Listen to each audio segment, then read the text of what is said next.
ఒకరోజు షిరిడీ సంస్థానాధికారి పాఠక్ గారికి ఉన్నట్లుండి 600 మంది భక్తులు వస్తున్నారని వర్తమానం అందింది.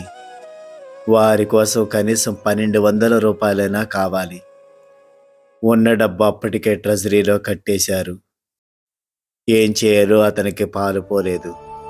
ఇంతలో 2 వ్యక్తులు ఆయన దగ్గరికి వచ్చి, మాది షిరిడీ, ఈ పైకో రేపు వినియోగించండి అని చెప్పి త్వరగా వెళ్ళిపోయారు. తర్వాత విచారిస్తే అసలు ఆ వ్యక్తులే లేరు. 3వ రోజున ఒక భక్తుడు పాఠక్ గారితో, సాయి అబ్దుల్ వచ్చి మీకు డబ్బు ఇచ్చినట్లు 3 రోజుల క్రితం నాకు కల వచ్చింది అన్నాడు.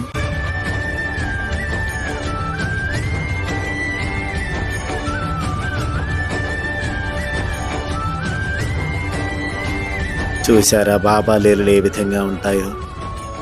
మనం ఎప్పుడైతే ఇబ్బంది పడుతూ ఉంటామో ఏదో ఒక రూపంలో బాబా తన బిడ్డలకి ఈ విధంగా సహాయం చేస్తుంటారనేది మనకు అర్థమవుతుంది.